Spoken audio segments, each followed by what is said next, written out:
Hello, magandang araw. Magtuturo tayo ng liquidation ngayon. Ah, Bali itong nauna to, tapos na to. Ang gagawin natin, pag may nakita kayong done, pwede na yan kopyahin. Ibig sabihin, tapos na yan, na-check na. Bali, nakapile na yan.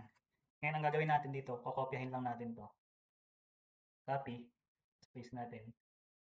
Tapos, nakikita niya yung initial na yan. Kung sino yung gumagawa, ikaw ang gagawa nito. O dahil ako naman ang gagawa nito, ako rin yan. Pero, papalitan natin ang file name ng 6 at dito ay ongoing. Ibig sabihin, pag may nakakita dyan na ongoing, hindi pa yan tapos. Ginagawa pa yan. Kaya bawal mo pa ang i-copy. Kasi hindi tayo pwedeng gumawa ng sabay-sabay. Kasi ang ginagawa natin dito monitoring. Kailangan masisave lahat ng gagawin natin bago patungan.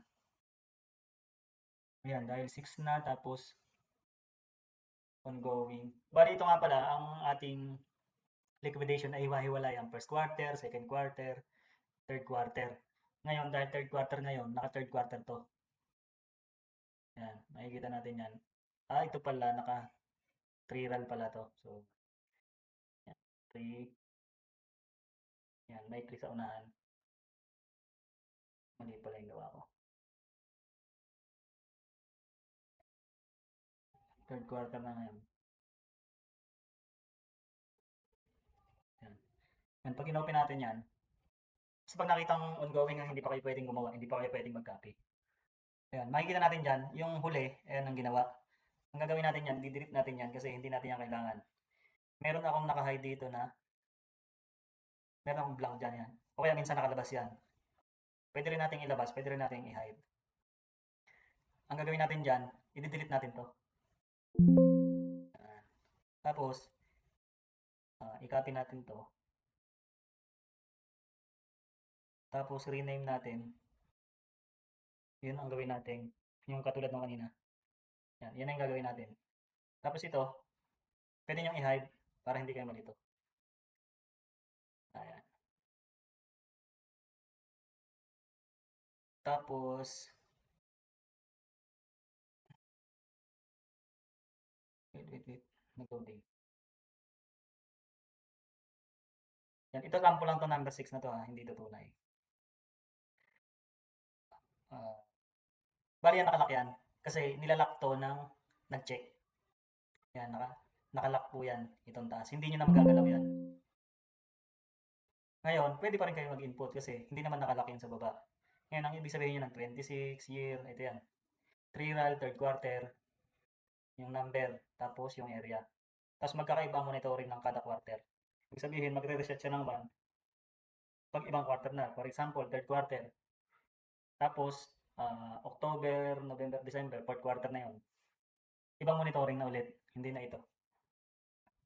Tapos, manual type lang dito kasi hindi mo pwedeng i-link yan kasi nag-iiba-iba nga yan ng RAL. Ganito, nag-iiba-iba yan.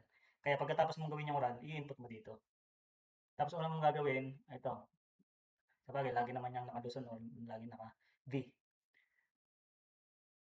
Input na tayo ng personnel. O, ako naman ng personnel. Tapos, for example, ano ba example ko? Sige, Monday na lang.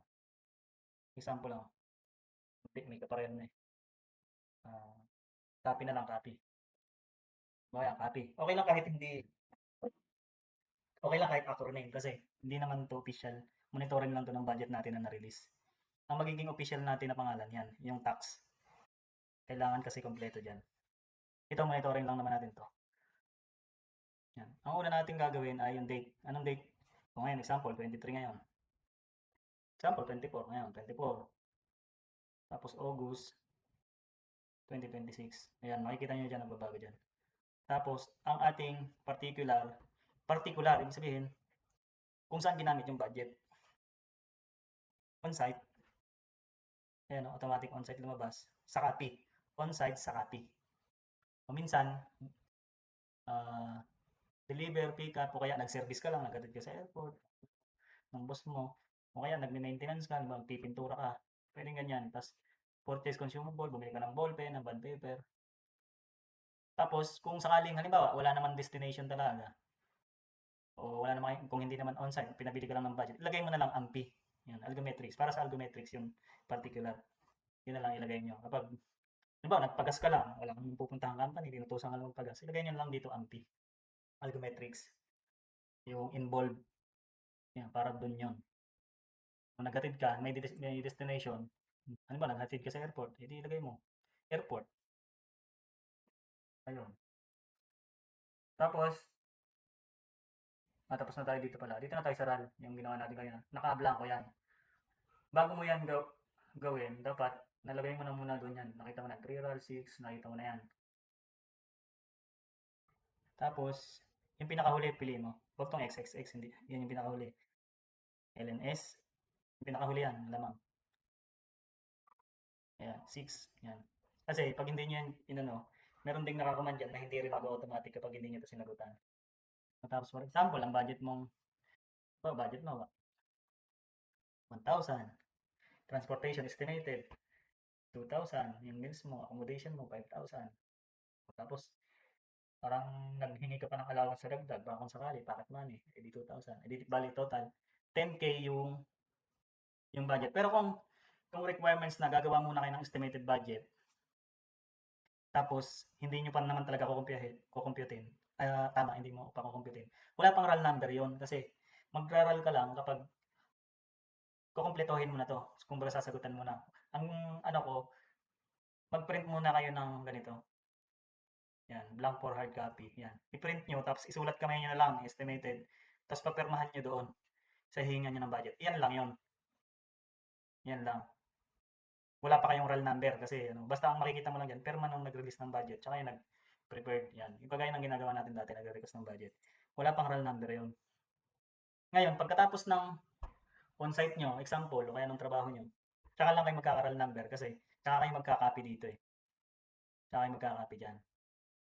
Tsaka pa lang magkakaroon ng RAL number. Tapos, pwede nyo nang itapon yun, pero ipapakita nyo yun doon sa papipirmahan. Kasi papipirmahan nyo ulit yan eh. Pagkatapos nyo nang i-print tong original. Papakita nyo lang na pinirmahan nyo na ako dito. Kaya, pirmahan nyo na to kasi, pero dapat same lang yung budget na yan. Tapos, diretso ka na. So, yung nag-prepared ako, yung nag-release, for example, si Ma'am Rose, SDS. Yan. For example, dalawa kayo dito, 2. Tapos, ilang lunch? Example ay 53, 3 days. For example, 3 days kayo. Ay di ang budget nyo ay 1.8. O, tapos, nag-hotel kayo. Eh, kaya yan tatlo. Minsan kasi palipat-lipat ng hotel. Pero ang inana ko, hindi naman tayo madalas palipat-lipat. Parang nag-option lang ako ng tatlo. For example, unang hotel nyo. 3 days kayo. Ang price nyo ay 1.5. Tapos, may bat ba? Mas okay kung hihingi kayo ng OR. Ang hihingiin nyo doon sa hotel, OR. O kahit Airbnb. Hindi, pag sa Airbnb kasi walang tax na nakalagay. Resibo lang kaagad online payment. Tapos, kung ang nahingi nyo dun sa na resibo ay may VAT, ilalagay nyo yan, yes. Yan. Pero yung may VAT, meron ka dapat sa may VAT na ano, makikita mo yung company, tapos complete address, tsaka yung TIN. Kapag wala yan tatlong yan, hindi mo yan pwedeng yes. Pag wala lahat yon, halimbawa nabura, hindi mo mabasa, ano ka na? Kailangan mababasa yung TIN, yung company, yung address. Pero nasi-search naman siya sa internet. Halimbawa, natira yung company. Masi-search nyo yung TIN nun. Pero kapag hindi nyo nalagay ang TIN, ang address, saka ano, magiging no yan. Tapos, ito pala, ayan, for example, 4-5. Yan, 3 araw kayo, tapos 1.5 yung ano. Yan, 1.5. Yan, 3 araw yan. Pero merong resibo kasi na hindi sakto, kumbaga mahirap kumputin. Halimbawa, ang ano mo ay, for example, ito, meron akong resibo dito na hindi sakto. Wait. Ay, naku po. Si vlogger yan nandito.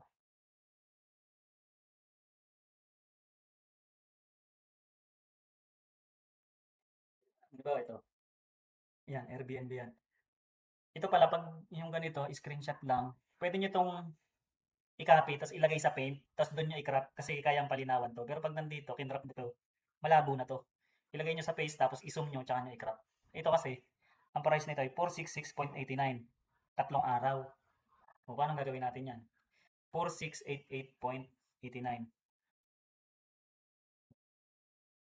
4668.89. Iyan yung presyo pero tatlong araw. Anong gagawin natin dyan? Kung naging 40 na yung amount niya kasi naka times 3 pa. Para ma-bypass mo yan, edi divide mo rin sa 3. Kasi tatlong araw na kasi ang 4668.9 na yan. Kaya i-divide mo na ulit sa 3 para bumalik sa normal price niya. Equals. Equals. Ang price niya talaga kada araw, 1556.30. Yan. Example lang yan ha. Pero tatlong araw yan. Yan, dinivide ko na lang sa 3 para makita ko yung per day niya. Kasi ang nakalagay dun sa presyo, 4668.89. Yan makikita natin. O, for example, lumipat kay hotel. Isang araw lang. Tapos yun, 500 lang. Ayan. Yan yung ating hotel accommodation. Tapos, walang VAT. For example, wala kayo nakitang tin, hindi kayo nakahingi ng OR, ano lang, acknowledgement. Yun lang mangyayari dyan. O, tapos,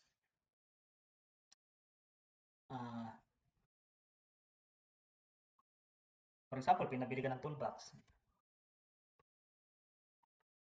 Toolbox. VAT receipt. May yes, kasi DIY ka bumili. Meron. Anong date nun?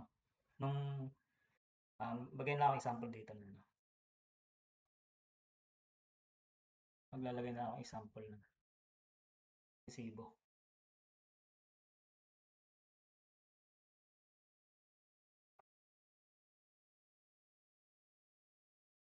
Ito na lang. Sige. Ito na example natin. Nako, mahirap.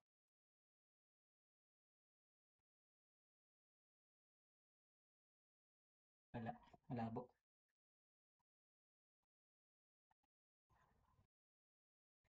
Halimbawa, pinabili ka ng toolbox. O, may resibo ba? May VAT? May nakita kang VAT? Anong date nun? For example, August 10. O, 8. Kailan ka ba nag-onsite?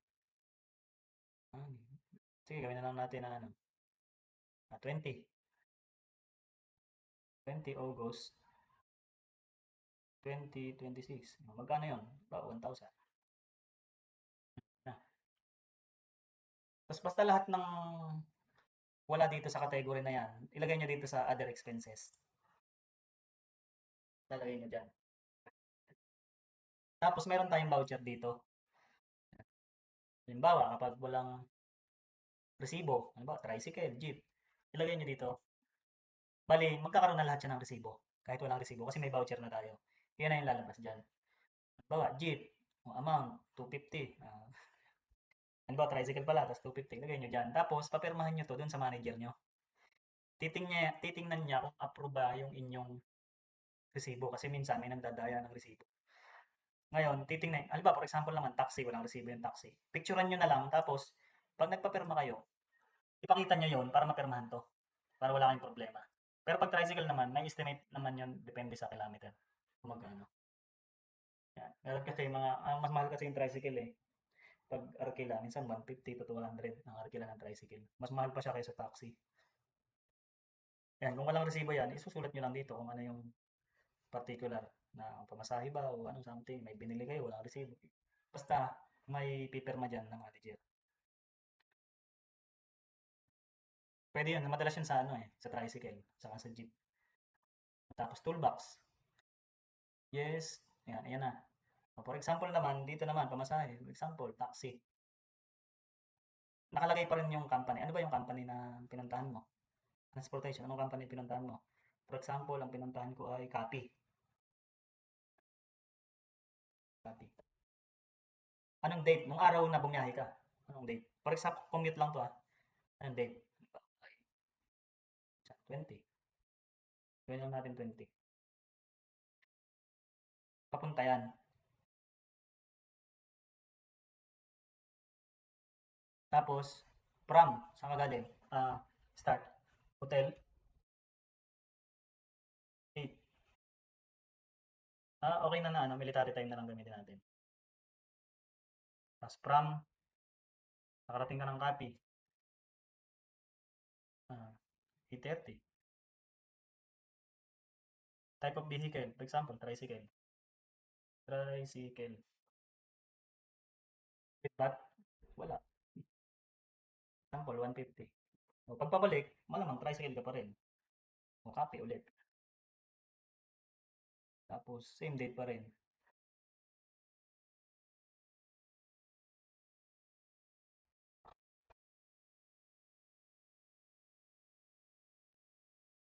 Kopya na lang natin 'to.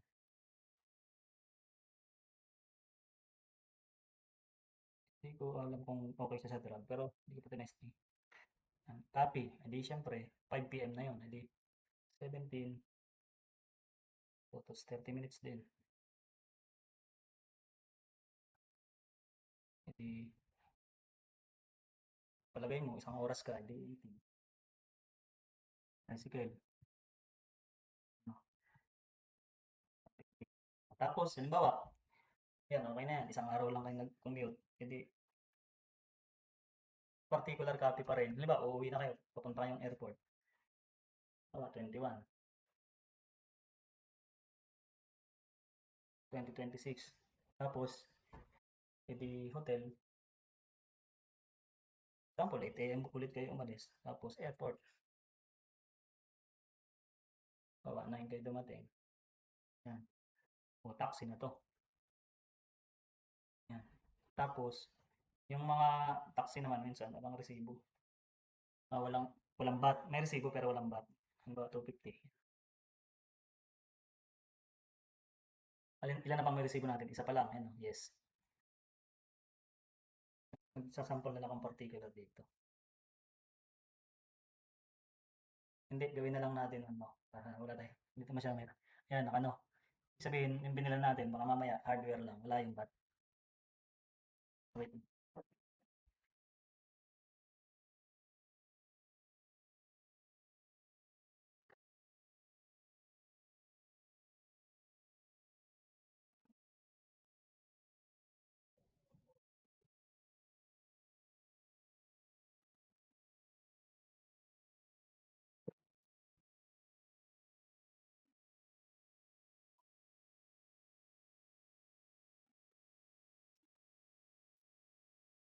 For example naman, gasoline. May sample ako. Halimbawa, gasoline. Anong company pa rin? Copy pa rin. Kasi particular. Sa copy yan ginamit yung gasoline na yan. For example, nagpagasolina kayo, may sasakyan kayo. Yan lang natin na anong date. 22.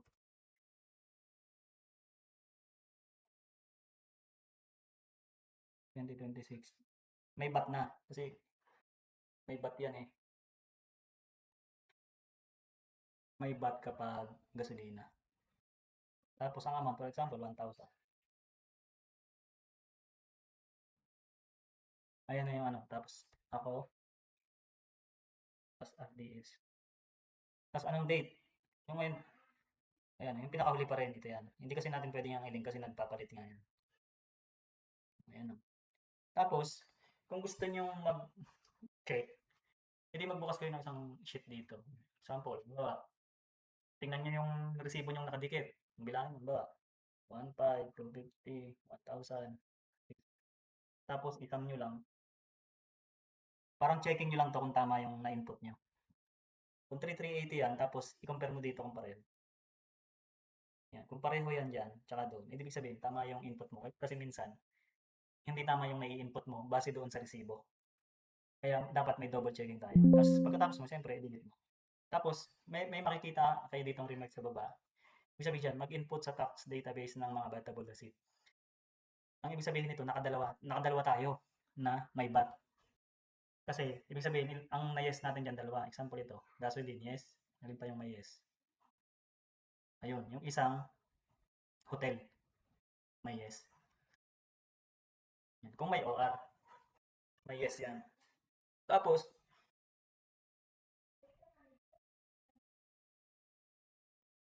papakita ko sa inyo yung filing ko. Yan, ganyan. Dapat sunod-sunod. Ganyan dapat ang paglagay. Halimbawa, una, ito park and fly sa others to.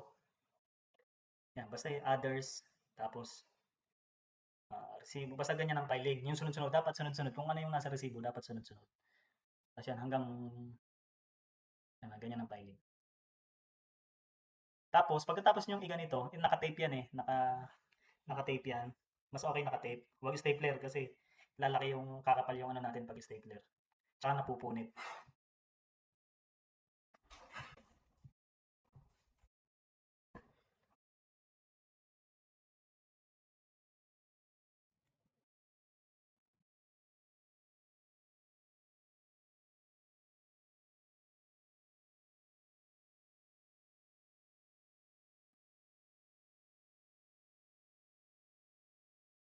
Ayun, ano yan, naka-tape. Tapos pagkatapos natin i-tape yan, dapat maano natin yan, ma-xerox kasi nabubura yan. Ayan, ito yung gagawin natin, oh. Halimbawa, ito. Hindi ko alam kung kita ninyo, pero ayan, halimbawa, yan. Ito yung store name. Ito yung, ano to eh, store, pagkain po ito eh. Yan, Yoy Food, kung nababasa nyo, stall. Tapos makikita nyo, bat registered, tin. Ayan, guhitan nyo para madaling makita ng magche-check. Tsaka ikaw, madaling mo makikita. Guguhitan mo yan.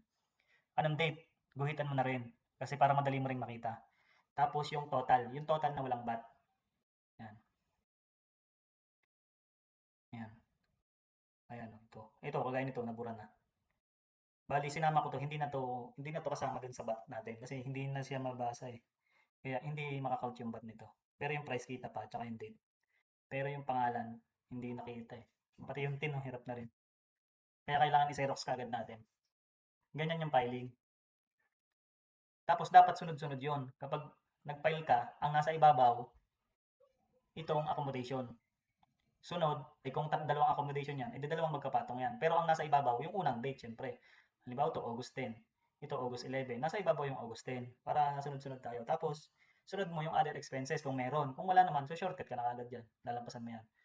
O, tapos kung ang other expenses mo ay marami din, yung pag-filing, nasa ibabaw din yung unang date. Tapos sa transportation, yung unang date din. Nasa ibabaw itong una. Yan. Tapos nasa ibabaw itong umuwi ng hapon. Tapos pumunta ng airport. Nasa pangatlo. Tapos kung meron kang gasoline naman, ganun din. Nasa pinakahuli na yung gasoline. Basta ang dikit natin dyan sunod-sunod. Kasi pag labo-labo kasi, hindi kasi magandang tingnan pag ano eh. At least pag una mo, halimbawa yung nag-check. Siyempre, nasa ibabaw, una mong titignan. Accommodation. O, siyempre, dapat nasa ibabaw yung accommodation. Tapos pag lipat ulit ng sunod na page, other expenses na. O, tapos lipat ulit ng isang page, transportation na. O, tapos pag lipat ulit ng page, gasoline na. Pero kung, halimbawa, kaunti lang naman, isang accommodation, kasya na sa isang papel, pwede rin pagsamasamahin sa isang papel, basta kasya. Pero dapat sunod-sunod pa rin. Nasa kaliwa yung accommodation, tapos pakanan, other expenses, isang transportation. Basta sunod-sunod. Basta yung ano, simula kaliwa, pakanan, sunod-sunod. Pero kung madami, for example, madami yung hotel mo, 2 araw, tapos malaki yung resibo mo, isang papel na yun. O, tapos, yung transportation mo, marami. I-separate mo na yung transportation. Kung maraming resibo yung transportation, i-separate mo na ng papel na magkakadikit. For example, hindi pa kasya sa isang papel. Hindi magdalawang papel ka pa. Pero wag mo na siyang samahan ng ibang resibo na kagaya ng gasolina. Wag na. O kaya other expenses. Wag mo nang samahan. Kasi malilito lang ulit yung mag-check. O tapos sa tax database, ayan, pipiliin natin yung ano bang number natin. Example, ito pala. Babalik na pala tayo dito kasi may presyo na yan eh. Ayan na. Ito na yung price natin. 9518.89. 9518.89. 9518.89. 9518. Ayan. Andiyan na. Oh. Oh, hindi pa yan nakalock. Ipapalock mo yan mamaya. Ipapalock mo yan dun sa manager mo. Pag after niyang pirmahan yung RAL mo. Tapos, dito sa tax database, ilan ba ang may resibo natin? Dalawa. Isang hotel. I-ino ko na lang tong isa. Kasi wala akong sample ng resibo accommodation eh. Bali, isa na lang yung ating may resibo. Ito. Itong gasoline lang. Ano yung example ng ano natin dyan? Ito. Example. 6. Ano yung pinakahuli natin? Naka 6 na. Tapos, anong liquidation date natin? 23 yata. 24. 24 na. Yan. 24 August 26. O, Tapos for example, ito na, example ko yung resibo dito. Kaya lang hindi masyadong mabasa. Ayan, petroleum. Ito na lang, PTT Park and Fly.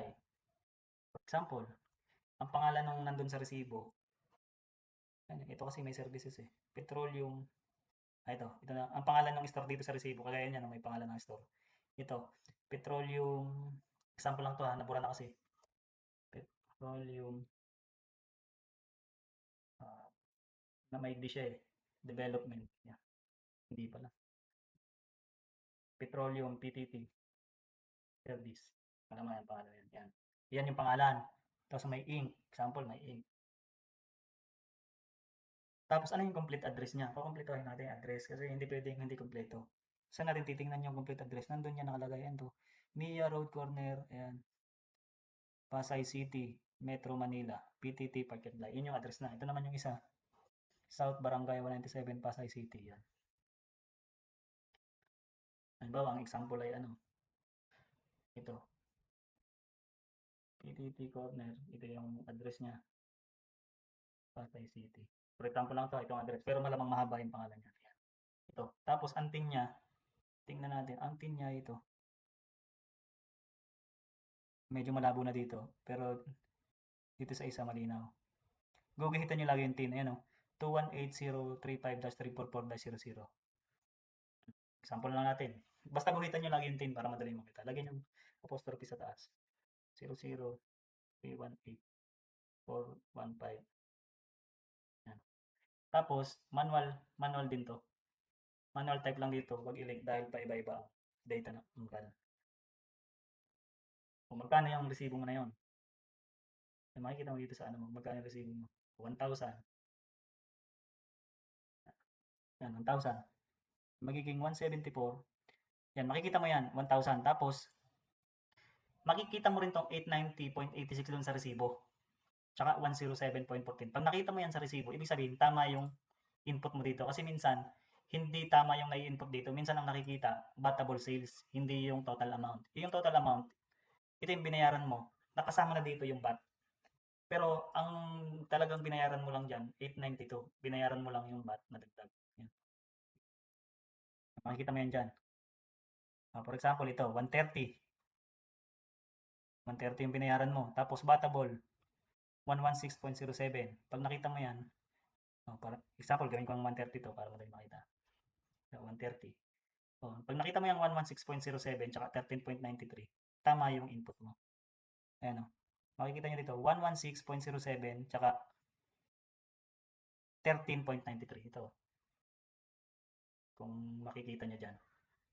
Ayan. Yan. Nandun yan, lalabas yan sa resibo. Pag tama yan, tama yung input mo. Tuloy natin basa. Yan.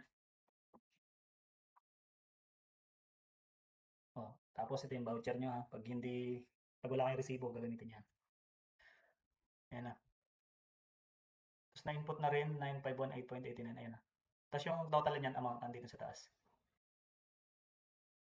Tapos, papapirmahan nyo yan yung inyong RAL doon sa manager nyo o kung sinong assigned personnel. I-unlock niya to. Yan, naka-unlock na yan. Ang gagawin dito, ilalak mo to. Yan o. Example. Yan. Kasi yan, i-click ko to. Hindi yan nakiklik. Ang nakiklik lang dyan ito. Ay dahil may data na to, kailangan natin tong ilak. Yan, tatlo na yan. Gagawin natin dyan, itadrag natin hanggang doon. Yan, i-unlock natin. I-right click natin, format cell, protection, lock. Pag lock ulit natin, kasama na siya doon sa hindi may edit. Ang may edit na lang ulit dyan, ito na lang yung nasa baba. Tapos ganun din ito. Bali dalawa ang titingnan niya nung mag-check. Tapos syempre, titingnan niya rin ito kung tama ito sa resibong binigay. Binigay mo yan kung tama yan. Titingnan mo rin yan. Tapos, ayan, ito, hanggang dito pala. I-drag natin hanggang doon. Yan. Yan yung hindi nakalock kasi ito nakalock na to eh. Yung ano dito. Naka-formula kasi yan. Tapos, unprotect ulit.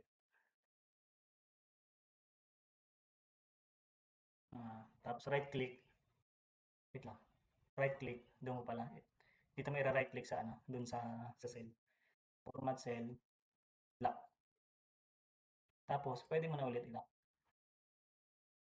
Bali double lock. Nakalock na yan, hindi na magagalaw. Ngayon, i-close mo yan.